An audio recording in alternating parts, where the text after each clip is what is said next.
Hey guys, it's been a while. Yes, I'm back and I'm starting a new leaf. I've changed my channel's name, obviously, and changed aspects of my format, and I'm working on bringing back new content, so sit tight. So I saw some movies. I'm gonna make this a super short video because I'm working on a bigger review, so I'm trying to manage my time appropriately. So I finally watched Bottoms, directed by Emma Seligman, and I really didn't like it. I thought this was a very obnoxious and irritating film filled with very obnoxious and irritating characters. They're too over the top, and it's too hard to care about them when they're all unlikable dickheads. I mean, it's one thing to write characters that are not great people, but they can still be great characters, and then it's another where they're shitty people who are shittily written. But overall, there's a monumental heap of issues I have with this movie otherwise. Now, I recently watched Seligman's debut feature Shiva Baby from 2021, and it's in many ways a much better film. The directing is sleek and consistent, the writing is funny and clever, and the pacing is super tight and calculatingly building, and I actually gave a shit about these characters even though they weren't great people, honestly. So whatever the fuck happened between Shiva Baby and this garbage is a complete and utter mystery to me. I was very bored and unengaged from literal start to finish in this movie, which is sad because when I saw the trailer for this movie, I actually loved the concept of it. It's pretty much Fight Club with high school lesbians, but it drops the ball immediately with such a stupid, nonsensical, inciting incident and overall setup that made me ask, why should I care about these characters and their goals? Which also would have worked if Seligman did a second draft and worked out the kinks to make the writing have me more invested. And if she did do a second draft, then she should at least did a third one or something. I could see exactly what this movie was trying to do, but it just failed miserably. The chain of events were either arbitrary, random, or just poorly set up. Every character was one-dimensional and cardboard cutout, despite the fake insistence that they have depth. The dialogue was trying way too hard.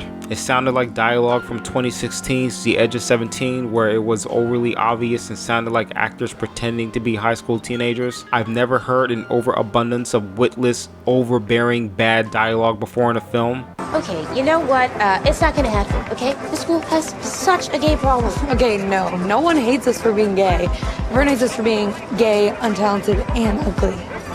And I was getting very irritated and very impatient with this film. Instead of getting to know these characters, we're just dumped exposition about them to hide how boring and flat they actually were. Also, this movie had a very obnoxious soundtrack that I don't even remember specifically. I just remember it just being obnoxious. While Shiva Baby at least had a very unique and distinctive and purposefully used score for that film. Now, I don't want to go into spoilers or anything for this movie, but this whole concept was not remotely fleshed out enough, and it seems like Seligman wasn't sure about how to structure the narrative properly around this concept. So about like 20 minutes in, I forgot what was even happening, and out of the blue, there's some random stakes that were established that made me even more confused about where this even came from. Unlike, again, Shiva Baby, which had a lot going on cohesively in 80 minutes, Bottoms feels like it goes on forever and there's only a 14-minute difference. So I had to like fast forward to the third act of this movie for this review to know why the ending even happened the way it did, and it left me raising my eyebrow again. Like, it's just so out of the blue and random. The only positives I can think of is that the direction was solid. The performances, as annoying and over the top as they were decent. Now, I might do a bigger review for this video. I don't know. I feel like I'm part of the minority on this one because I was not feeling this movie, but it was critically praised.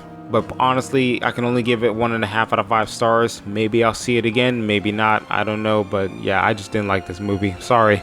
The next movie I watched was Deadpool and Wolverine, and it wasn't great, and apparently I'm not allowed to say that. Instead, people want me to say it's the bestest movie ever.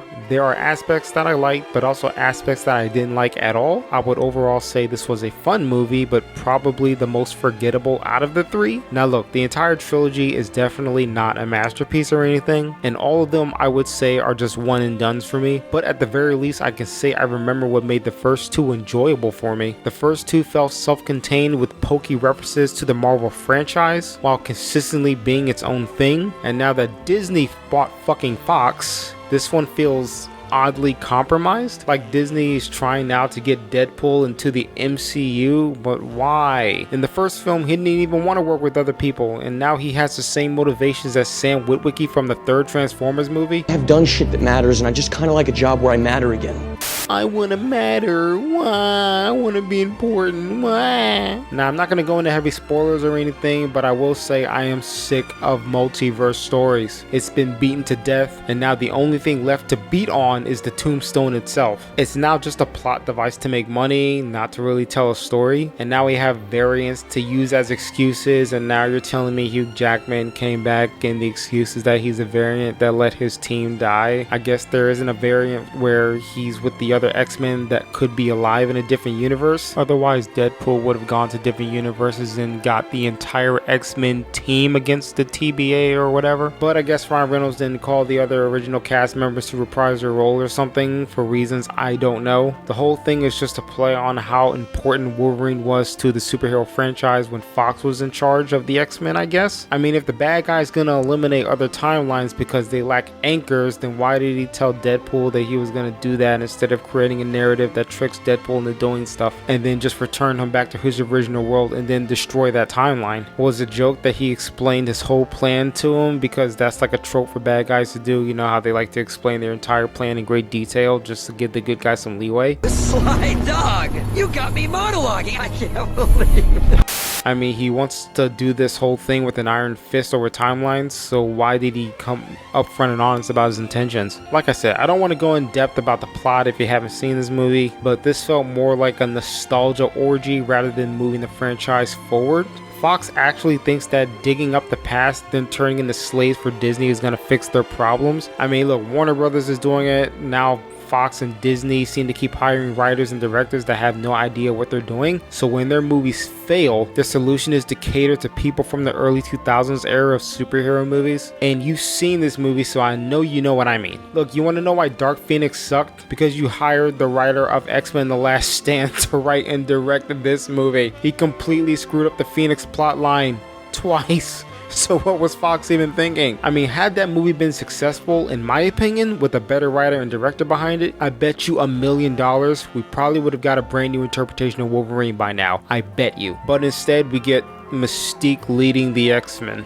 Okay, so yeah, Disney turned a character who poked fun at these tropes and is now becoming a victim of these tropes and pretending that that's the joke, I guess. And now Hugh Jackman is going to be doing this crap until he's 103 years old, I guess. But other than that, I guess there's some positives. I did enjoy the cameos for what they were. Reynolds and Jackman worked very well together. I just wish it was in a better film. The action sequences weren't quite as well choreographed as they were in the last two, but Sean Levy still shot some action scenes that I did like. I did find a portion of the climax to be absolutely pointless and stupid, but I guess that's the joke.